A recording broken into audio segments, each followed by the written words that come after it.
function especially, I've taken the example of countdown and simple logic where whatever the value the user pass and check that value whether it is less than or equal to 0, imagining that if it is always a positive value, then equal to is good enough.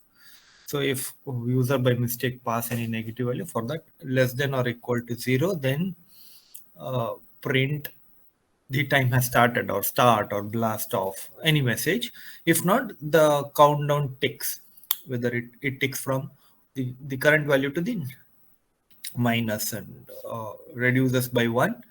And the main important of recursion is the base condition which I explicitly mentioned, that is if n is less than or equal to 0, that is the base condition. In that block there is only one statement, that is print statement. There is no more a statement related to function call which calls itself, right? So that is the block. Whenever the control goes in that block and it satisfies that expression, means n is less than or equal to 0, that condition is evaluated to true, the recursive call stops.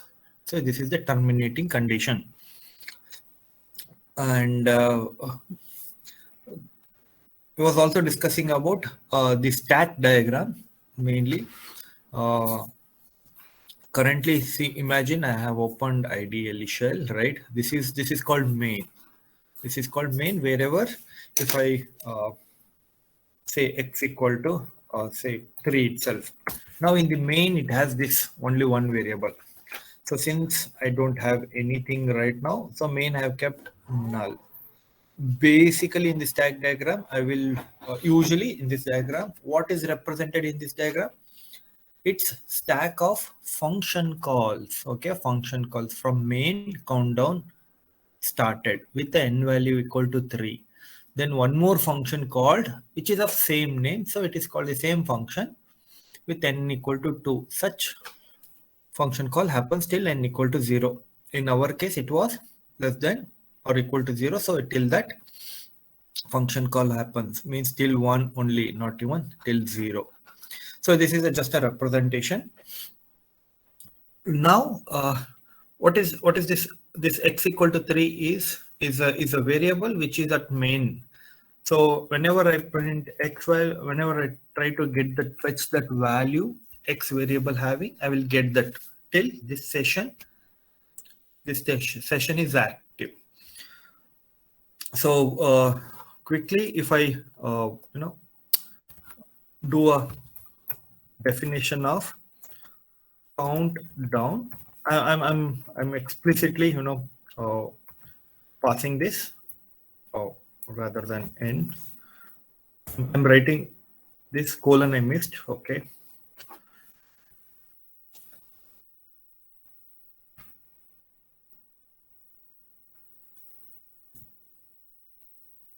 If n is students, I might do some changes here. Closely observe. And probably not in this program. Next program, I might do few changes, and please, I would like to hear from students whether that is okay or not. If not, then what should be the better logic? All right. So I will explain the next problem in detail. Before that, let's quickly try this countdown recursive function.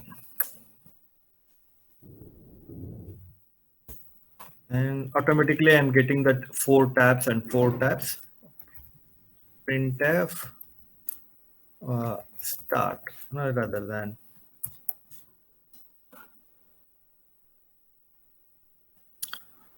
then when I enter, press an enter key, it will allow me to add some more statements under if. That is my base condition. That's all. I don't want to call that function again under if. Else print the n value, and also I will call that to n minus 1. So only the value is getting passed here. and that's it. Now count down with say X. What I did?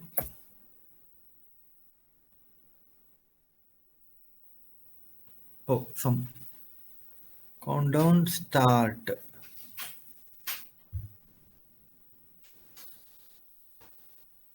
N-1, line 6, 1, 2, 3, 4, 5, and 6. Countdown N-1.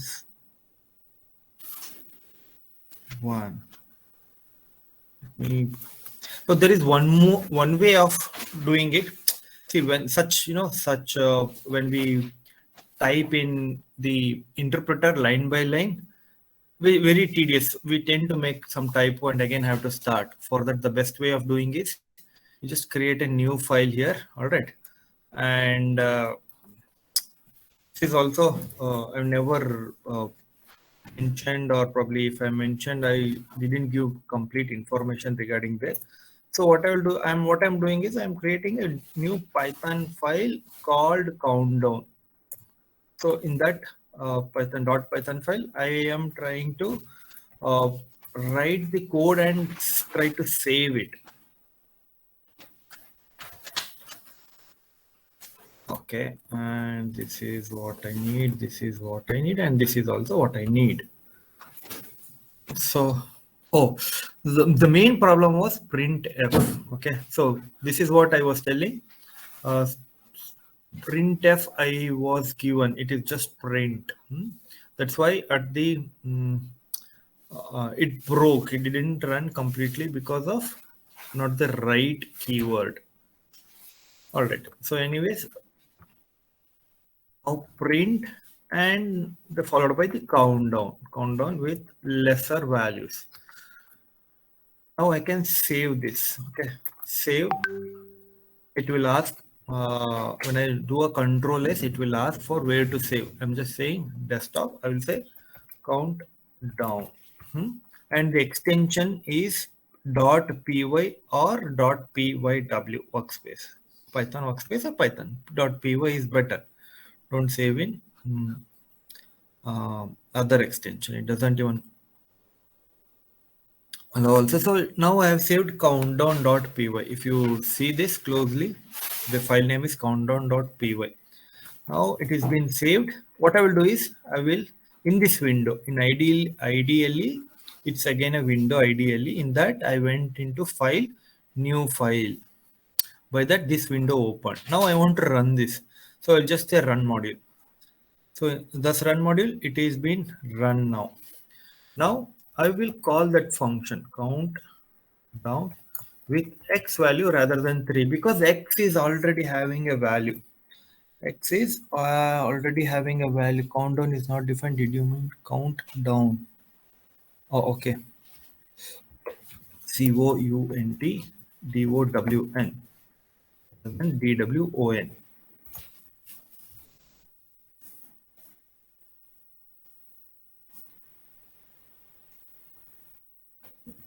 Count down. Yeah. X is not defined, so it X value it X value I did define, but anyways it is not having the definition right now. So X equal to 3 and I will call count down with X. Sorry, I'm making a lot of typos today. So we could able to run it. So what did I try to explain here? The same program is whenever we do a mistake, lot of mistake, then sticking to this interpreter window is not a good option. So better you can write such things, and whenever you try to modify, like always I'm giving a positive value, so it is just equal to 0 is good enough. So in that case I will say just run module. Now it is been overwritten. The earlier definition of recursive function was overwritten. Countdown. If I give minus, see here, minus, it keeps printing. It never stops. Last time, Shoaib, I guess Shoaib Aslam has mentioned that what if we get a negative value? Is it will keep on running until we exceed some recursion limit. There is always a limit for recursion, maximum recursion depth exceeded with pickling an object. This is the final error. So it kept on running. It was an infinite loop. I wrote this program thinking that n value is always positive. It's a countdown. It is always goes it with some higher value rather than negative value. There is no as such negative time, right? So such things we can try it out, and also it is been saved. It is been saved. So whenever you try executing any assignments, you try to save in this fashion. You can upload this file too. Okay. uh, all right. And if I give positive, definitely it will run from 3 to whatever.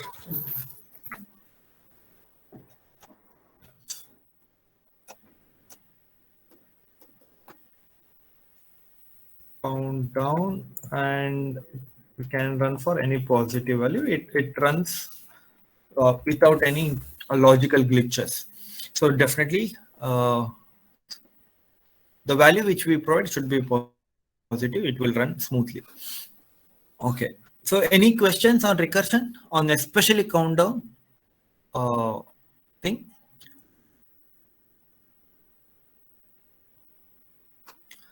It's a kind of a normal function. The only thing is the function will call itself. The function will call itself.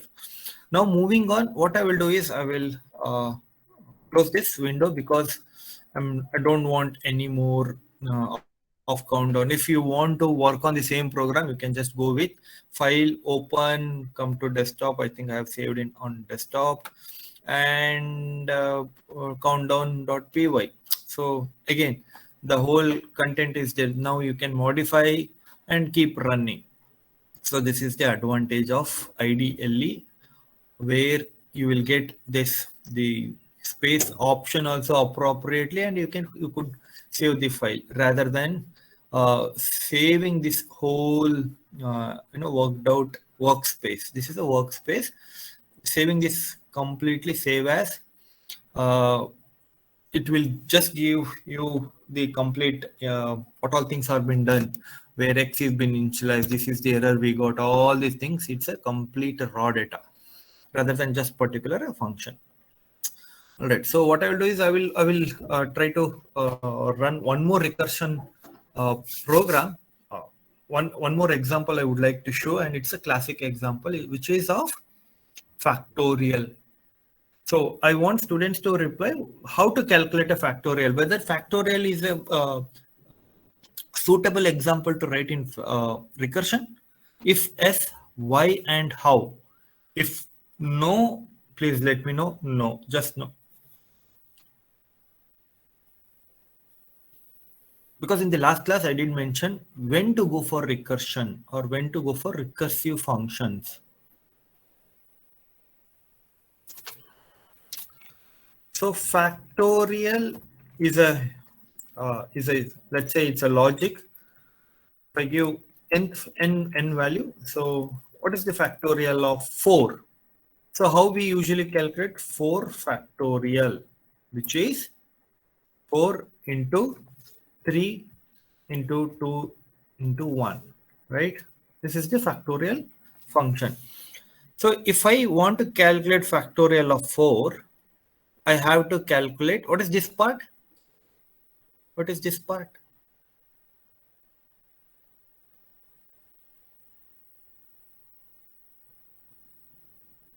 All right.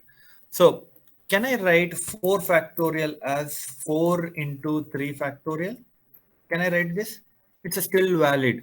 4 factorial equal to 4 into 3 factorial.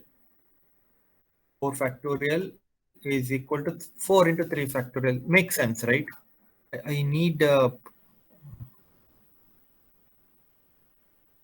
some input from students. Yes, no. First of all, am I audible, students?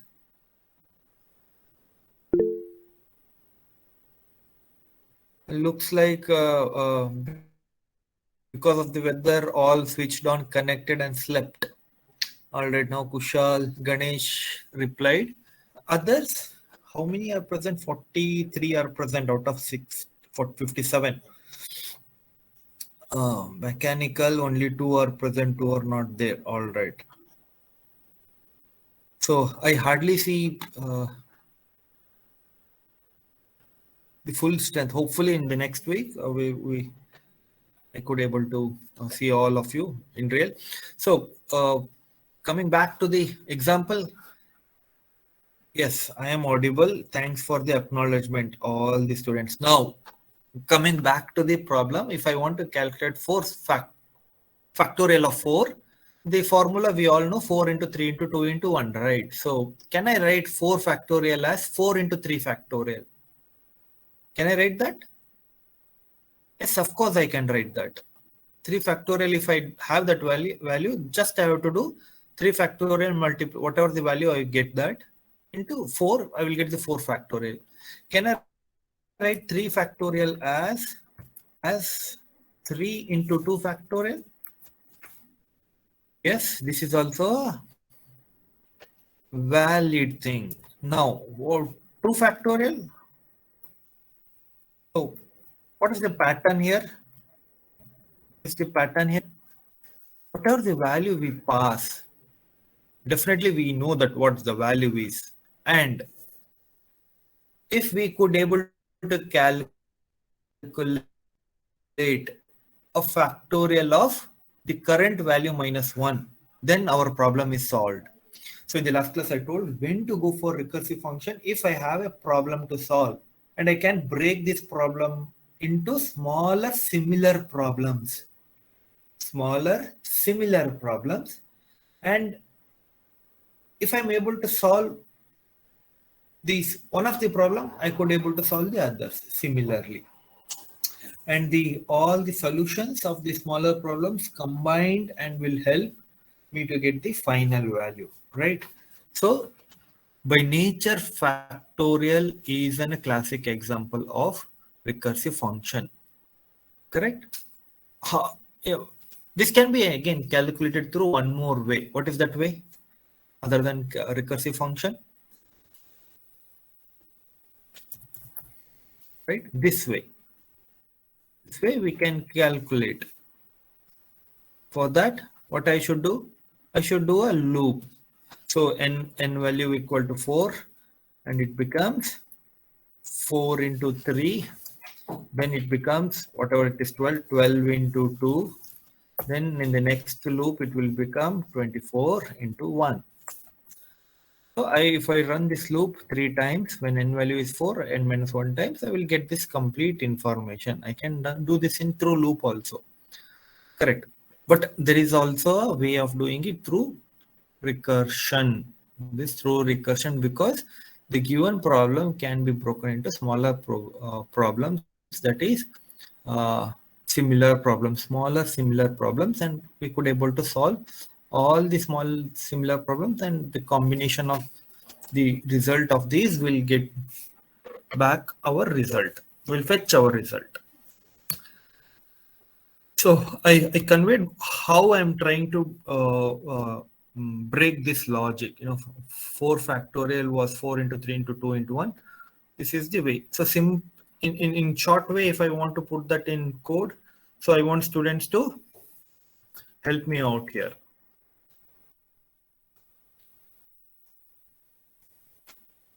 So I will be making few intentional errors. Please point me out. Don't be just quiet.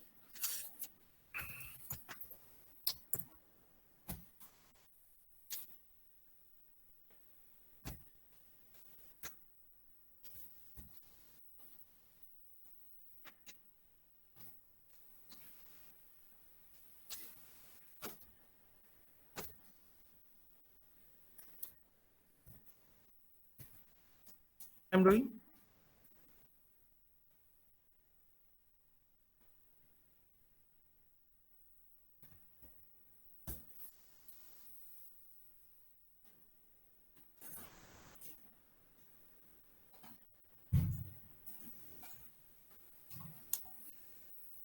now what I should do,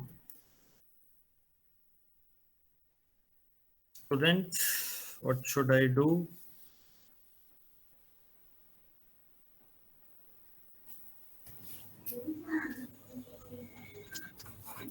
N into fact of n minus 1. Perfect. Who was that? Vishnu. Okay, Vishnu. All right. Okay. So is this a valid factorial problem? Looks very simple in 2 lines or probably 4 lines, considering this is one particular line or one block. In 4 lines, we could able to solve this. Is this all about? Is good enough is the question. Okay. 0 So what? factorial 1. 0 factorial is 1. Correct. So should I mention n is equal to 0 Yes, sir. rather than less than 0? Because n, again, I'm considering that n is always positive number, or it will be at max 0. Okay. So any other changes required, or any logical problems, or any syntax problem? Definitely return we can do. In this case, whenever we are writing a return for if and else, at least in one of the block the control will go.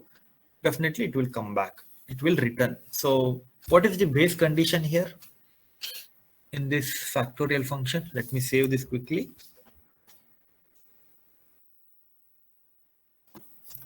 Fact. What is the base condition here other than Vishnu?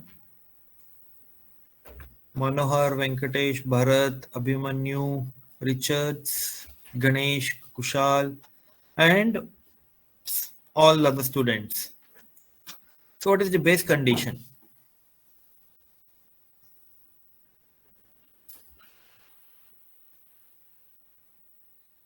Base condition is the condition where the recursive function call terminates. It doesn't go further execution. It terminates there. So which one is that? If part or else part? Call the function, sir. Okay. Which function I should call?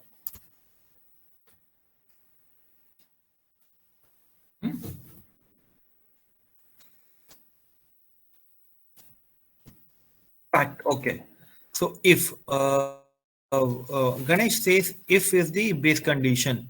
So okay, one vote for Ganesh. Sorry, if, and the who says else is the base condition. There also it is returning. There also it is returning. It is ending that. Return is usually ends.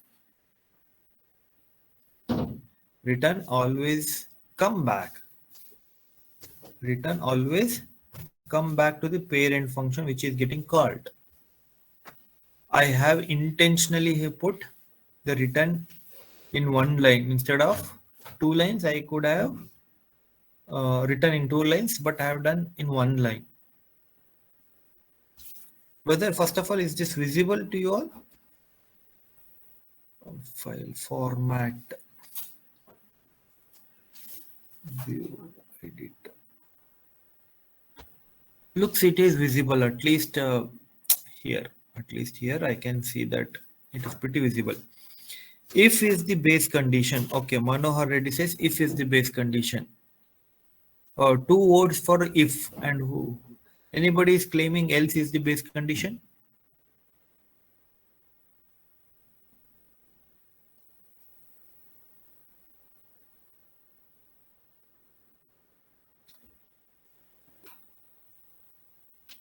If you guys are silent, I will take that as yes. So rest all others, out of 41 students, only 2 students claims if is a base condition, and 39 students says that else is base condition.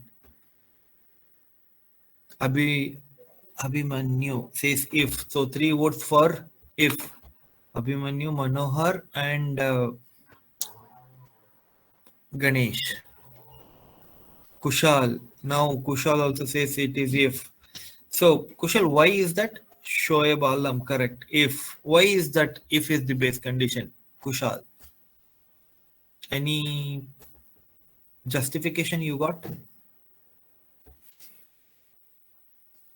If not Kushal, then Abhimanyu, Manohar, Shoaib, and Ganesh. Why is that? If is a base condition. N equal to 1 also should be considered as base condition in if n equal to 1. I will bring very interesting point. I will come back to that point bit later. Okay. Right now we'll try to finish that. It will come to 0 when it will jump to if and terminates. Kushal says it terminates when n become equal to 0. Correct. Else is not a base condition because even though it is returning, first it has to evaluate this expression. The outcome only what after evaluating only the return will happen. Right. So after to evaluate this n value is there, but it will go for function call again. It is not a terminating thing. The terminating will happen when n equal to become 0, then only simple value. Simply it will return one value. It doesn't call fact function again. There is no recursive call. Manohar says no recursive call in if correct. There is no function call we are doing in return, especially in the if block. In else block there is a recursive call happening. Fact call is happening. If we go and check, the the countdown also.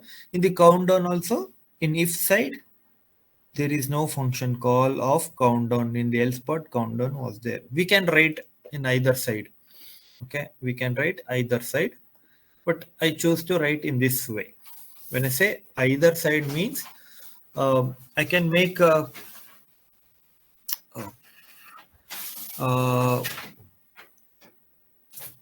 if has a recursive calls and else has a base condition. I can make that.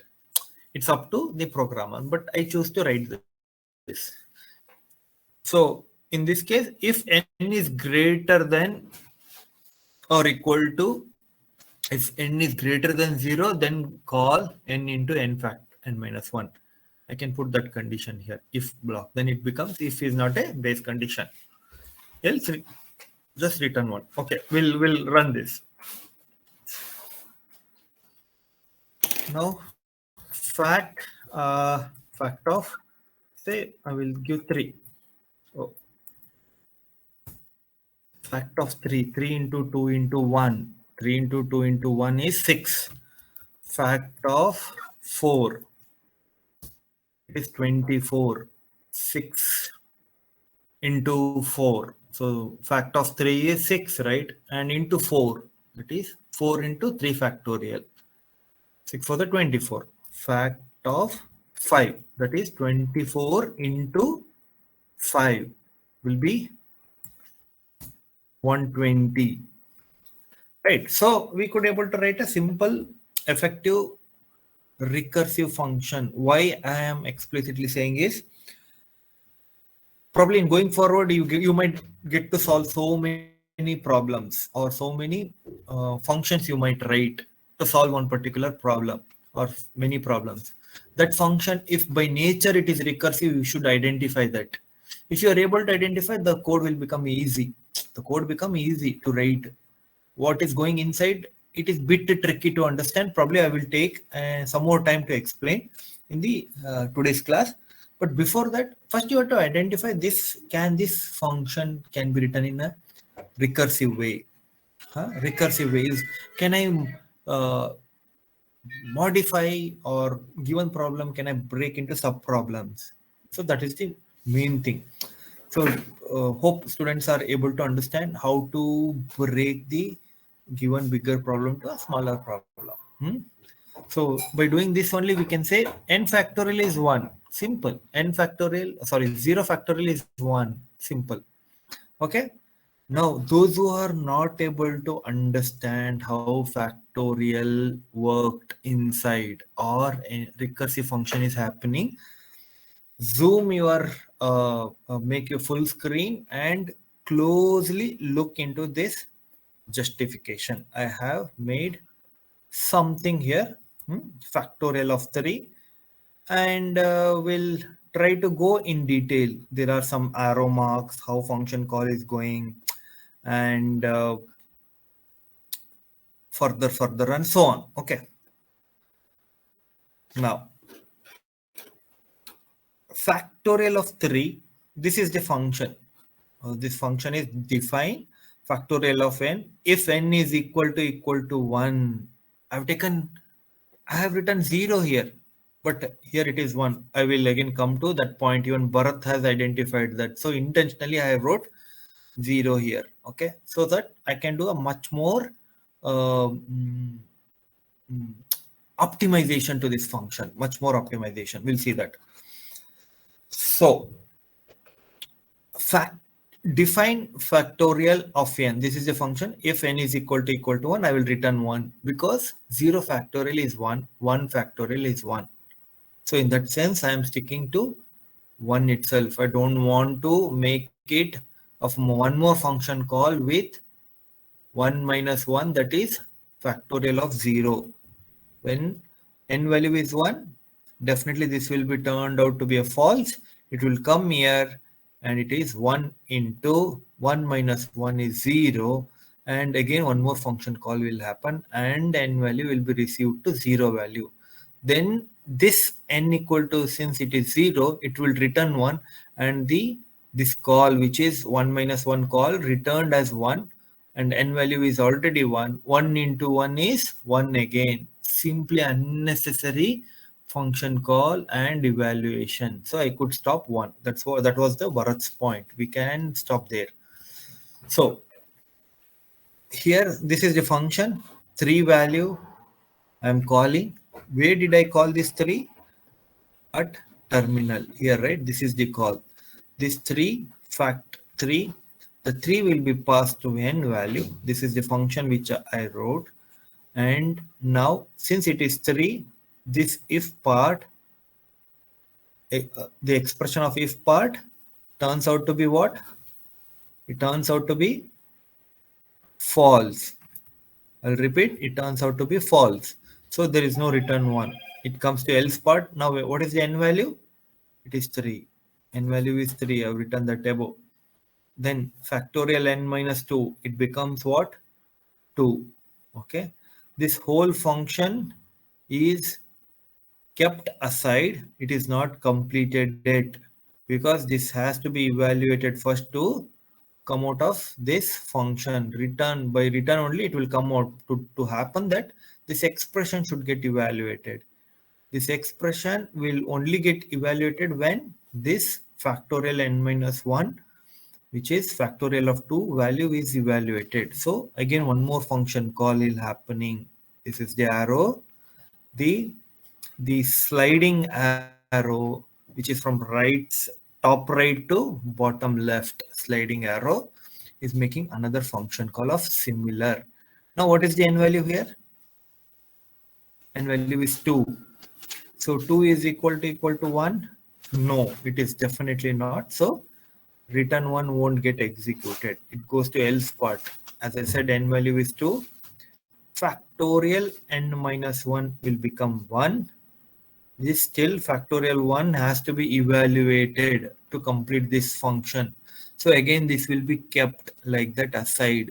And one more function call will happen with n value equal to 1. N value is 1. Now, n value is 1. One more function call. N is equal to 1. What is the output? In this line, what is the output? Quickly. It is true. This condition, n is also 1 and I'm checking with 1. Double equal to indicates comparison operator. Whether 1 is equal to 1, that's how we should read. Yes, it is equal. When I say yes, it is true. So this executes to true.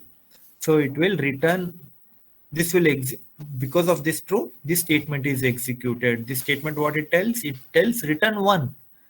So the 1 value is returned return to this function factorial n minus 1, that is factorial 1 is executed and got the output as 1.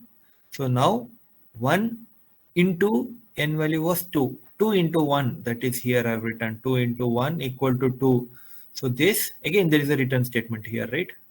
Now this expression is completely evaluated. This n value is 2, factorial n minus 1, got the output as 1. So 2 into 1, 2. So 2, value 2 is returned. It will return to where? To this calling function. So 2 is returned here. Now n value is 3 and factorial n minus 1 is 2. 3 into 6. 6 is returned to this function and it prints 6. This is called the tracing function. This is the function tracing, recursive function tracing. So this is very important with respect to this course. Whenever a problem is given and is been asked to write in a recursive way, it's not just about writing the program. You have to explain with an example. Say in this case, I have taken n value as 3, right? So with this 3 value, how it calls, what values it receives, and here the variable n and this variable n are totally different. Even though name is same, it is totally different. Why we say that totally different? That is what I showed in the stack diagram. This is one frame. N value is 3 and here n value is 2. So n variable is in this stack frame and which is having value 2. But another stack frame is there, in that it is variable n is present. Means in this box, whatever is there, it is local to that. It is not available outside. So the names are same, but values are different. Okay, it's a multiple copy.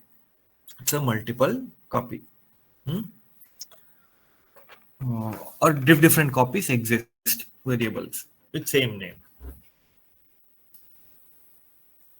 So this is a function trace or recursive trace. When it is called, where it goes. So it started with here, function call happened. It goes deep inside, and because of this base condition only, it returned. If you imagine I don't have base condition, it will keep on going inside. It will never come back of returning. So there won't be any stopping. So students, can I modify even more? How many calls I got here? One function call, two function call, three function call, right? And including this will call this one function call. In this will be called two function call. In this will be called three function call. This will never been called. Here only it returns. Now I would like to get the answer from students. How many function call will happen for this? If I call fact equal to 3, fact 3. Or in short, here fact 3, I got output 6, right? How many function call happened? Ganesh says 4. I want mechanical students to reply also, along with electrical. I want all the students, in fact, not just mechanical students, all the students to reply. 4, Venkatesh, 4, Abhimanyu, 4. Yes, 4. Kushal, Vishnu, 4. Sunil Kumar, you are present. Roll number 25, roll number 26, Karthik. Yes, sir.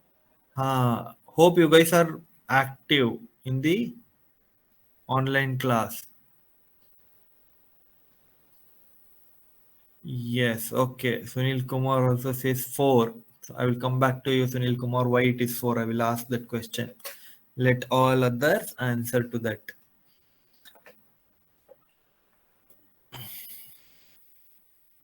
Shovik present.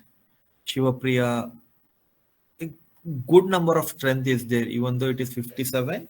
Good number of students have joined. So this is a very important concept. If you have doubts and if you are keeping quiet, definitely you guys are at a risky side. Okay, not just because doesn't make any justification you opting Python and unable to at least understand what these programs are doing inside. Recursion is multiple things happens inside. I'm trying to give the insight of recursion. Okay, Ram Kumar, Sunil. Okay, so yes, it is a 4 calls will happen because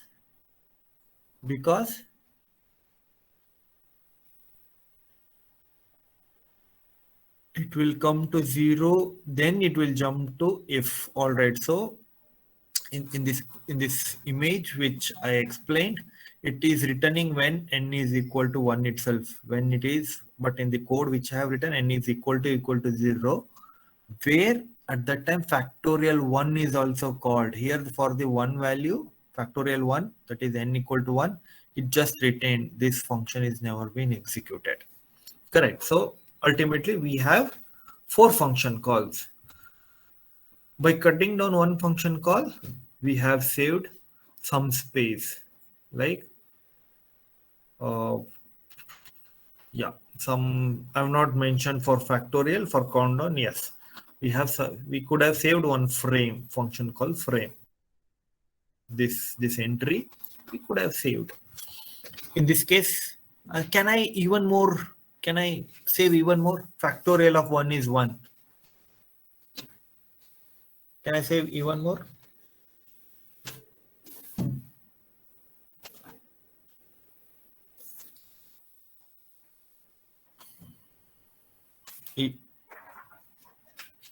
Factorial of 1 is 1. Factorial of 0 is also 1. Factorial of 2 also.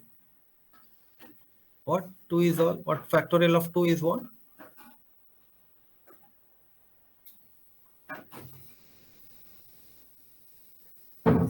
Factorial of 2 is 2, right? So even we could have stopped when n is equal to 2, return 2. Like when we are doing n equal to 1, return 1. When n equal to 2, return 2. No need to calculate that because 2 into 1 will be again same number. So just return n. N equal to, so instead, what I will do, quickly, what I will do, instead of n something, I'll just mention n equal to 2, return n. Right? Return n.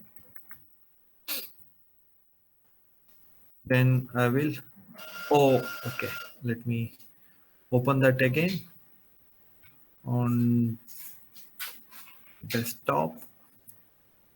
Fact n equal to 2, and what I'll do, I'll run. So fact of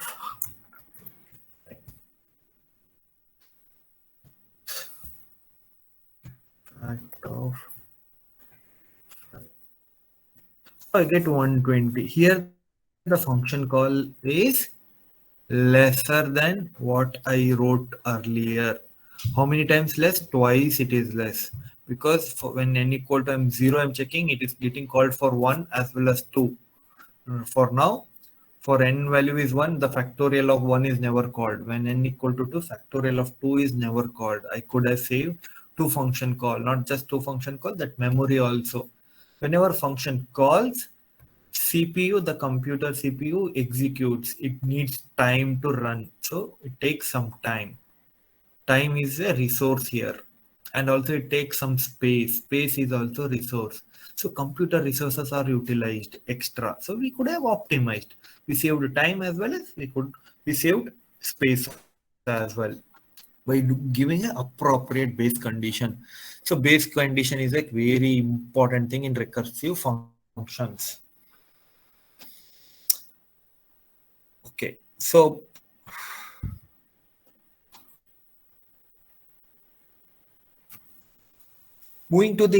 coming back to the countdown itself, countdown program. Every time a function gets called, Python creates a frame. This is what I was trying to explain. Creates a frame, and in that frame, it will try to put all the function related to function. What all the local variables are there? What all the values are there? Internal things. It will put that in frames. in that frame, and it will keep that aside. It is not yet completed it. The function is not completed it. If gets completed, it will just clears that memory. So right now it is in the frame. For a recursive function, there might be more than one frame on the stack at the same time. So in this case, when n is equal to 1, there were 2 frames. And when n became 0, then this n equal to 1 frame is kept aside. That's how it is. Base condition or stopping condition is very important thing of recursion. Okay. So there is something called infinite recursion also. That is what when we don't have base condition at all. When we don't have base condition at all. Or probably in the previous example, countdown, we have written that program thinking that countdown is for time and negative time never exists. And if a user gives minus value, the countdown, when we checked about equal to 0, it kept on running in that case, even though there is a base condition, but that base condition is not valid for the given input. It is not valid for the given input. In that case, it will go for infinite recursive call. Infinite recursive call. So if a recursion never reaches a base case, or if it reaches but never evaluates to true, it goes on making recursive calls forever, and the program never terminates. This is logically I have put. Logically, ideally it will keep on calling. If I keep on writing on paper, yes, it calls. When countdown, if I give -1, I have base condition n equal to 0, but -1 it is, and -1 again I will reduce to -2. I will call countdown -2, countdown -3. On paper, I will keep on doing -4, -5, -6, so on, right? It will keep on going. Logically, it will keep on going. And that is known as an infinite recursion. And it is generally not a good idea. Definitely, it is not a good idea. And here is the minimal program with the infinite recursion. Here, what I've done, I've taken a function called recur. That is a short form recursion, recur, and I'm calling that function. Okay. Quickly, I'll close this. No fuse. I'll do a def recur function. Def recur. Don't need anything. Then I will just do a function call recur. Function is created, recursive function is created, but when I call recur with no input values, it says maximum recursion depth executed, because I'm not printing anything right there. It just kept on calling, and we couldn't able to figure out what is the output because no output is there. It just keep on calling. But ultimately, physically, it doesn't go infinite. There is no physically infinite value. So for that purpose, Python for maximum, there is a limitation of 1023. From 1022 more times line repeated. Okay. So it runs for limited period of time and it comes out saying that maximum recursion depth exceeded. This is what called infinite recursion. If I go and modify recur and modify the same print, okay, print just print one, and then I will call recur. See, I have redefined that recur function. Now I call recur. See, it's keep on printing 11111. Since I have added a print statement, it is executing. But earlier, there was no print statement. It kept on calling. So each line which is been displayed, it is because of a function call, recursive function call. It came inside again, printed one, it called again, went inside to another function like this. If I want to tell like this frames, there are multiple frames I've kept. And it never returned back because there is no base condition. and it says maximum recursion depth exceeded while pickling an object. Okay, so in most programming environments, a program with a infinite recursion does not really run forever. As I said here, recursion, it will run forever. It's not a good idea, but actually it never runs forever physically or in any programming languages. Python reports an error message when maximum recursion depth is reached. In other programming languages like C, it will keep on running until there are resources. When I say resources, either space is available or electricity is available. It keep on running, or anyone goes out of things or computer stuck or hangs, then it stops. Or we should kill that, in especially in C usually. So 4:30 is the time. So students, any doubts with respect to recursive calls? So there's one quick note I would like to highlight before winding up a recursive function. Whenever we write an infinite recursion by accident, review your function to confirm that there is a base case or termination condition that exists, and even if that exists, that does not make a recursive call. And also, when I say even if it exists, the control should go there inside. Okay, control should go there inside. For example, what I'll do is I will open the countdown, right? Countdown program. What I'm saying is, even though in the countdown the base condition is there. What is the base condition? It is 0. What I will do, instead of -1, I will make -2. I will try to reduce by 2 rather than 1. I have a base condition. This is a recursive function, and it is always calling function inside the function. Now count down, say 50. Oh, I didn't run that. I just saved. Okay.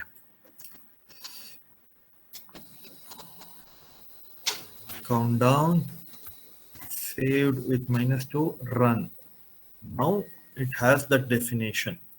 Count down with 15. See? Even though there is a even though there is a base condition, but it is not a valid in this case. It is not a valid in this case because it always reduces by 2, and when I give an odd number, it will never reach 0. It will never reach 0. So it's not just writing a base condition, it is also making sure that for any value, this base condition is met, and some or the other time it will be true and it will terminate.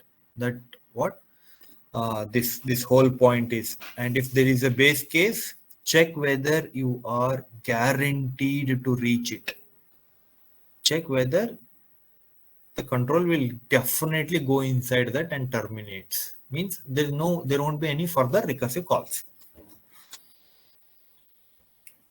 Okay, so this is about the recursion and recursive function. So what I have done here, write a recursive Python program to calculate n Fibonacci number and factorial of n. Probably I will change that because I made this assignment up here, and in the class I went and explained factorial itself as an example with a trace. Okay, with a trace. So I will probably add along with n Fibonacci number, I will add one more problem, and both the problem by nature those will be in recursive, so that you can implement that. So for fib calculation, it starts with 0 for me. Okay, it depends what is your initial two numbers.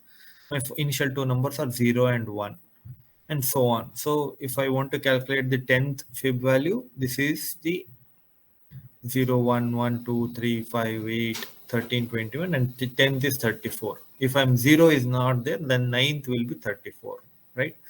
So that thing. So the deadline will be 13th. Today is 11th. I'm given one more day extra. It was 12th. I have changed that again. So, and again 5 p.m. Upload for each program. Upload both .py file and screenshots of the output. So I will decide and I will add one. And also I need a trace. Okay. I need two things. I will mention that also. Definitely .py file, screenshot output, and stack trace. This is the stack trace. This is the stack trace for simple example, like fib4, fib5. And also I need this. I need this for smaller input. Okay. So this is called a trace call. This is called stack diagram and trace call, function trace call. Clear? So this is the about the assignment. Small thing, it will take very less time, but yes, making this thing call will take some time, but it is a worth doing it. Trust me, it is a worth doing it. The question many students might be having, why we want to go to recursion always? Why can't we do through loops? Yes, this can be calculated. Factorial can be calculated through loops. Countdown can be calculated through loops. Even the fib example or the assignment which I have just assigned to you all is also can be calculated through loops. Why? So, loops takes lot of checking up and it's a tedious to write. Recursions are simple to write. They are effective, they are simple, easily, definitely inside what is happening we couldn't able to crack it, but loop wise we can visualize. But after looking in this image which I have explicitly made, hopefully students are able to understand how function calls are going, especially the trace. This is called a trace, function trace, function call trace or call trace. Okay, this trace will give a better clarity how it is inside happening. And it's, as I said, it is easy to, it's very simple lines of code. Otherwise, I have to do for start from here, end it here, and do take lot of variables and check the condition when it is there, break a loop or come out of that loop, then return lot of local variables. They're all very simple. Code looks clean and it is simple and effective. Okay. So this is about the assignment. I will upload and yeah, I will stop for today's class. Hopefully, I will let you know if possible. I will take 1 more hour class tomorrow. Again, I will let you know depending on the things. And yeah, any doubts, please